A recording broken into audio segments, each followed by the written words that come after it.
Bismillahirrahmanirrahim. Oke, bismillah. Assalamualaikum warahmatullahi wabarakatuh. Kita lanjutkan pertemuan pada pagi hari ini dengan masuk ke materi ke-12, yaitu software documentation. Oke, slide ini singkat sekali. Saya ingin memberikan pengetahuan tambahan kepada kalian. Jadi langsung saya berikan, ini adalah proses. Seperti kita ketahui, proses software engineering, software production. Jadi mulai dari planning, itu nanti akan ada namanya SDP, Software Development Plan. Itu tidak kita pelajari, dan saya harap nanti akan kalian pelajari di mata kuliah manajemen proyek, semester 5 ya. Nanti akan bikin project planning, bagaimana dengan man hour, berapa orang yang dibutuhkan, kemudian ada Gantt chart. Itu nanti kalian pelajari di manajemen proyek. Jadi ada namanya Software Development Plan. Oke, ini yang kita pelajari. Kalian sudah lama sekali berkutat dari awal perkuliahan dengan SRS, Software Requirement Specification, ya. Apa isinya? Requirement analysis, analisis kebutuhan, apa saja yang mau dibuat, fungsionalitasnya apa saja, aktor-aktornya siapa saja. Nah, kemudian mulai ke desain. Ada software design documents. Kemarin kalian walaupun telah membuat desain, tapi saya tetap menyebutnya SRS gitu kan. Karena nyatanya walaupun sudah dibagi-bagi seperti ini, ada SRS, ada SDD, tetap saja para profesional di bidang software taunya kebutuhan dan desain itu tidak bisa dipisahkan. Jadi tetap taunya dokumen SRS gitu. Jadi SRS yang mereka anggap itu bukan hanya sekedar analisis, tapi juga desain juga ada, karena nggak bisa dipisahin. Ada lagi malah yang bikin SRD namanya, ya padahal nggak ada di sini SRD, tapi dia bikin sendiri SRD karena dia butuh desainnya nyatu sama requirement gitu. Jadi harap maklum rekan-rekan, jika nanti keluar sudah mulai masuk di dunia kerja, ada orang nyebutnya SRS tapi dia pengennya desain. Itu yang saya biasakan di kelas kita. Walaupun saya nyebutnya SRS, tapi toh isinya kalian bikin diagram, gitu kan. Tuh, supaya nanti kalian terbiasa. Oh, kalau orang nyebut SRS itu juga bayangkan ada desainnya. Gitu. Nggak cuman sekedar apa aja kebutuhannya dan lain-lain. Oke, jadi ada yang bikin SRD ya, untuk kalian tahu saja. Padahal itu tidak formal, ada SRD. Adanya itu SRS, kemudian adanya SDD. Oke, adanya diagram-diagram itu masuk di desain. Nah, ada juga yang mengatakan kalau di SDD itu juga udah masuk test plan. Jadi rencana untuk pengujian sudah masuk ke desain juga. Itu adalah perancangan pengujian. Jadi kalau misalnya rancangan test plan-nya apa saja itu masuk ke SDD. Nah, saya juga sepakat seperti itu, makanya tugas kalian saya buat, kalian harus mempresentasikan dokumen SDD. Tapi di dalam SDD itu ada test plan-nya, quality assurance-nya di situ. Nah, itu bagian dari desain saya anggap. Nah, tapi secara teori ternyata ada lagi namanya software test documentation. Nah, yang membedakan ketika masuk ke STD, itu berarti benar-benar proyeknya telah selesai gitu.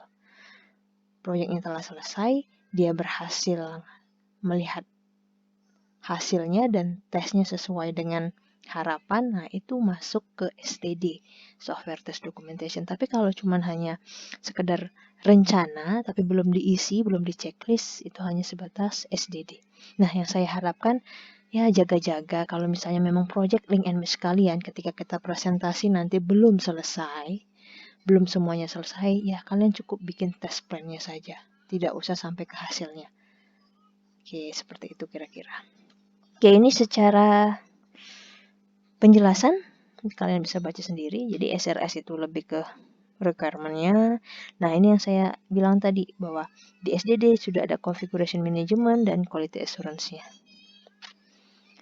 Nanti seperti apa maksudnya configuration management dan quality assurance, saya berikan contoh lagi.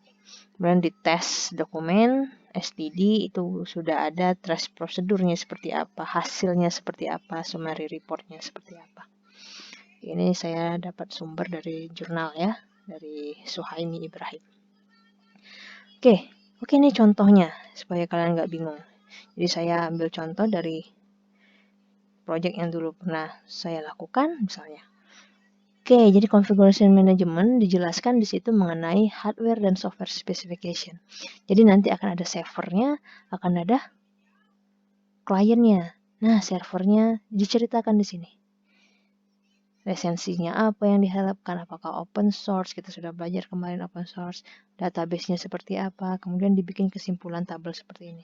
Spesifikasi, LB ini load balancer ya. Kalau kita nggak pakai load balancer, tidak usah ada kolom ini, langsung app server dan DB servernya apa. App servernya apa, DB servernya apa. Hardware-nya seperti apa, minimum requirement untuk servernya. Dari CPU-nya, kemudian RAM-nya, kemudian hard disk-nya. Minimum specification ya. Kemudian software-nya apa, dijelaskan di sini. Oke, kalau ada server, pasti ada klien. Sisi kliennya minimum apa. Jadi orang yang bisa akses pakai browser misalnya. Kan bisa kan mau akses ICE pakai browser. Browsernya apa, minimum spesifikasinya. Kemudian sistem operasi yang mendukung apa, hardware-nya apa, software-nya apa. Nanti kalian jelaskan aja. Di sini itu singkat, jelas, padat mengenai configuration management yang sederhana. Oke, kemudian unit testing. Nah, tadi nggak usah bingung bikin untuk quality assurance-nya. Saya hanya ingin kalian nanti tambahkan tabel seperti ini, tabel test case. Nah, kalau dia udah sampai STD, berarti ini nanti udah terisi. Tapi kalau misalnya kalian belum selesai project-nya, saya maklumi, ini kalian kosongkan saja. Tapi akan dapat poin lebih bagus ya kalau ternyata project kalian telah selesai pada saat kalian presentasi. Pasti akan ada nilai tambah untuk itu. Tapi saya tidak memaksa, kalau memang tidak selesai, silakan dibikin saja seperti ini. Jadi test case-nya nomor berapa, test case-nya apa, misalnya klik tulisan login pada menu. Jadi ada mau ngeklik. Expected result-nya apa yang diharapkan, layar menampilkan form login. Actual result-nya seperti apa, ini actually setelah dites, misalnya sama dengan expected result, copy aja, layar berhasil menampilkan form login. Statusnya berarti oke. Nanti dilihat tuh mana yang berapa yang oke, mana yang non oke. Begitu cara orang menguji perangkat lunak. Dan ini metodenya apa? Metode black box berarti ya. Karena kita tidak melihat source code dari aplikasi. Hanya apa inputnya dan apa resultnya, apa outputnya. Oke, ingat-ingat di situ. Mungkin nanti akan diadakan kuis tentang metode testing white box atau black box. Karena saya belum menguji pengetahuan kalian setelah kita UTS sampai sekarang. Oke, thank you. Sekian, terima kasih. Jika ada pertanyaan, jangan lupa tuliskan di forum. Setiap pertanyaan bernilai 5 poin. Dan jawaban, jika ada teman-teman yang cukup yakin dengan jawabannya, silakan dijawab pertanyaan temannya dan akan mendapat nilai 25 poin.